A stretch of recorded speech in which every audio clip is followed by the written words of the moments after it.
on the seed ever since. You know we talk that stick talk, that stick talk. I'm about to fuck this cash up on a new toy. About to fuck this cash up.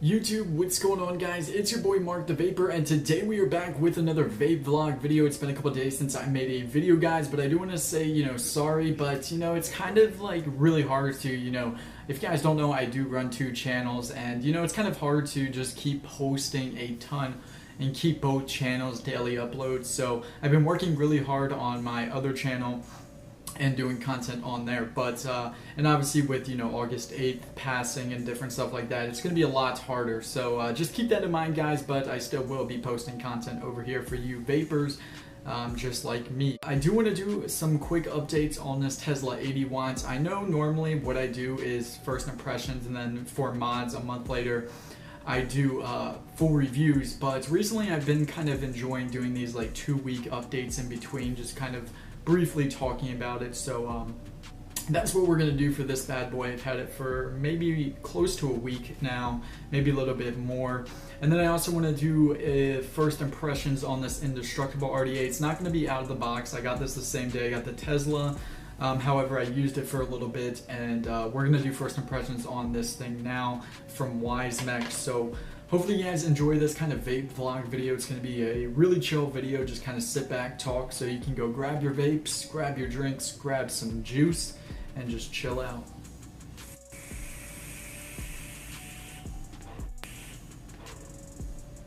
Alright guys, so yeah, really quickly just talking about this Tesla 80 watts. I've really been enjoying this mod. Now, if you saw my out-of-the-box first impressions, you guys know I was having a lot of issues. It kept saying low battery when I would go over like 50-ish watts, and I really didn't know what the issue was. So it turns out that the issue is actually just the battery I was using. So I am so sorry, guys. That was actually my fault. Honestly, I don't know why I didn't think about changing it in the video. I just had a ton of issues that were similar to that with the Tesla 200 watts, so I kind of figured that it was the same issue, but it actually ended up being my battery. I have a new battery in here, and it's vaping perfect. I can turn this up to 80 watts and vape it perfectly. Now, between 0.1 and 0.14 ohms, you're only going to get 60 watts, but if you build between 0.15 and 3.5 ohms, you will get a full 80 watts out of this. It's just a really, really nice device. I've actually been using this device quite a bit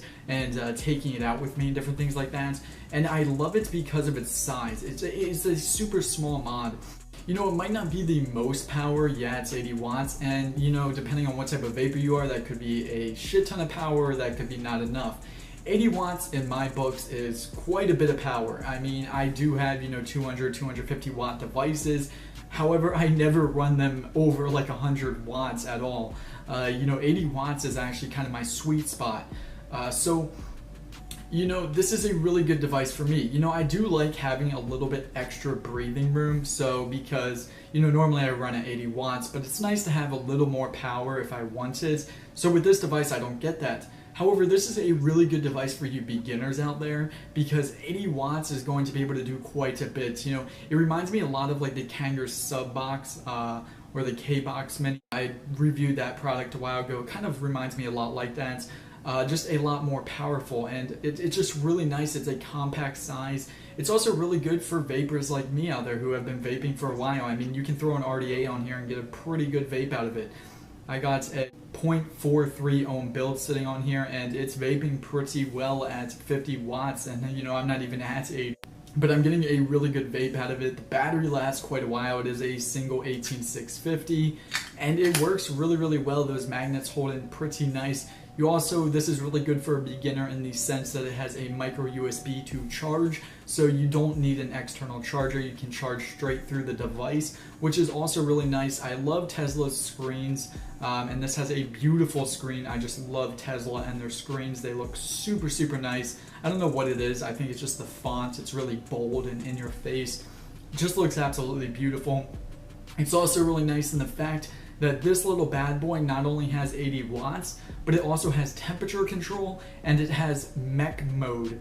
So what mech mode is it's pretty much going to vape like a mech mod. It's going to, vape your battery like an unregulated device would, which is really, really cool. I love that feature. I've had a couple of devices that have had that feature, but not a lot of devices have that feature.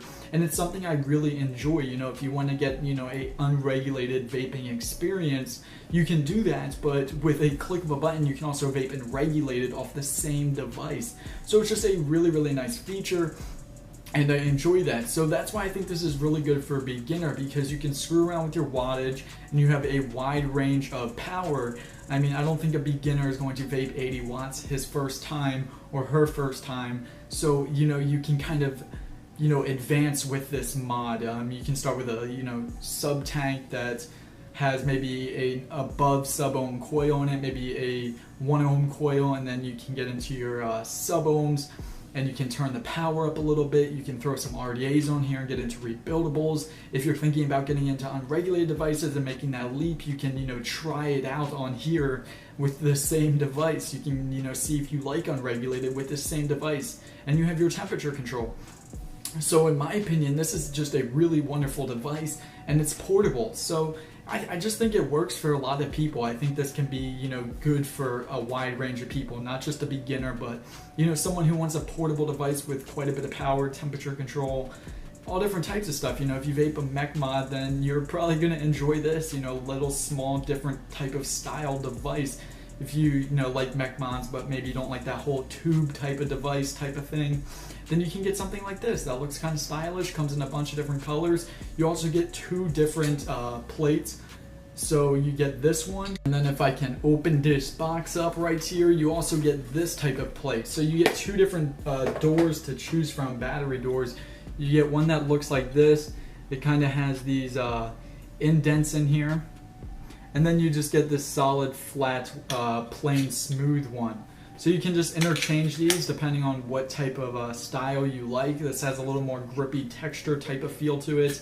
And this one's just kind of smooth with these 3 little lines. So yeah, there's quite a bit of customization in that as well. I'm sure if you, had a friend who had the same mod, maybe a different color, you could, do a red and white door, black door, whatever you wanted. So I don't know, just something to think of. And yeah, I just really enjoy this device, guys. It's a portable device, and it works well, and it delivers quite a bit of power. If you guys came over here from my other channel when I did vaping videos over there, I really did like that K-Box Mini, and I got the whole kit. And I really enjoyed it. I thought it was a really good beginner device. However, it was only 50 watts. Actually, it might have only been 40. I'm not exactly sure, but it was really low wattage. It wasn't even 60 watts. I think it was 50 watts. It just wasn't, enough power for me. You couldn't really throw an RDA on there because it didn't have a spring-loaded connection, and it was only 50 watts, which just really wasn't a ton of wattage. So this thing is like an upgraded K-Box Mini, in my opinion. That's what this is. It has a lot more premium feel, a lot more quality feel. It also has temperature control, which the Kangaroo K-Box didn't, and it also has that mech mod mode. So yeah, it's just a really, really nice device. It also has that spring-loaded 510 connection, micro USB charging, all different types of stuff, guys. It's a really nice device, really solid device, and really obviously portable, and it feels really quality. So, overall, I've really been enjoying this device. We'll see how the next couple weeks go before that full review, and see if anything changes, but so far, been pretty much enjoying this a ton.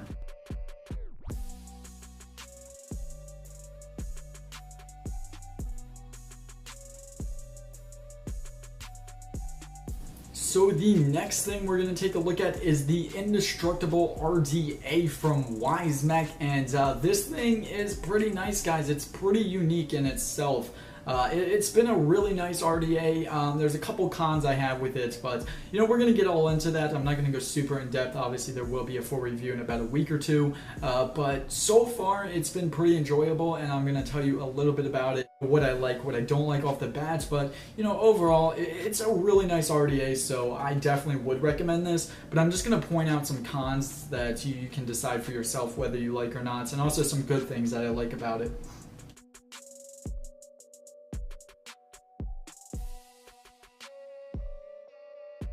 So yeah, guys, I mean, she freaking chucks clouds. Holy shit. So I got this RDA sitting on top of the Wismec Noisy Cricket, obviously both made by Wismec. So figured they would go good together. I actually got this stainless steel one sitting on the black Noisy Cricket. I don't know why, but I guess I'm kind of weird, and not weird, but I guess different. I know a lot of people, like, they'll get the black Industructable if they have the black Noisy Cricket, or they'll get the stainless steel Industructable if they have the stainless steel one. I do actually have the stainless steel Noisy Cricket and the black one, but I just think it looks nice on the black one. I don't know why. I put it on the stainless steel one and it looked nice, but I just like this look right here. So that's what we're rocking with today. Obviously, the Noisy Cricket is a series device, so you're pushing quite a bit of freaking power. Obviously, one thing you want to just note right off the bat, obviously using it on a Noisy Cricket, that this RDA works with hybrid mods, so that's a plus right there in itself. It doesn't have an adjustable pin, but the pin protrudes enough to work on hybrid mods, so just something to keep in mind. You do have a protruding pin, but it doesn't adjust. Really quickly, just kind of taking an up close look, here you have your 3 holes, so you do have dual coil mode right here. You have 3 of these holes on each side, and then here's your single coil, which you have 2 holes, but the bigger, or the middle one is a lot bigger. So your dual coils are exactly the same size, all 3 holes on each side, but your single coil has 2 of those holes, and then 1 in the center is bigger. You have top airflow, which is adjustable by screwing off this top piece. You then have this little washer kind of right here.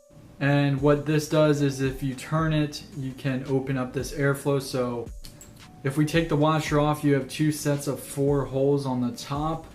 Then you put this washer on and you just adjust your airflow. So there's like fully opened, there's 3, 2, and whatever you do to one side happens to the other. So how this works is, let's say I wanted 3 holes open. You would do that, you would get it set up. Then you would have to hold this washer as you screw this piece on. So you have to hold that washer. This is kind of annoying, and I'm not a huge fan of this because it's really easy to lose grip of that washer, and then your whole airflow is messed up. And the only way to adjust it is to unscrew the whole top and adjust that washer. Now, one way you can check is just by taking this top piece off and just kind of look. And yeah, mine even moved a little bit. Now there's only 2 holes open. So really annoying, but once you get it, you want to put those holes right over your coil. At least that's what I do.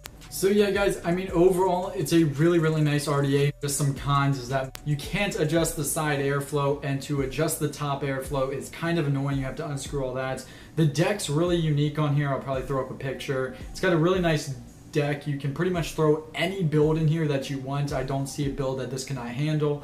Very unique deck, pretty easy to build on. Overall, it's nice though. I mean, once you get that top airflow to where you want and all of that, it has quite a bit of airflow, and you can adjust the top airflow, so you do have a little bit of adjustment there, but not a ton.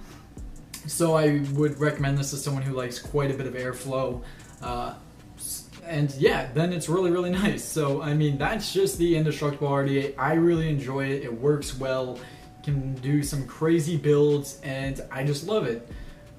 Those are just some minor cons that I have with it, is that what I pointed out. But anyways, guys, it's been your boy Mark the Vapor. Hopefully you guys did enjoy this video. If you guys did, definitely drop a like down below, hit that subscribe button, and follow me on Twitter. The link is in the description. Also, check out my second channel, main channel, whatever you want to call it. I'll throw the link down there as well. And I will see you guys all in the next video. Stay safe and stay vaping. Peace.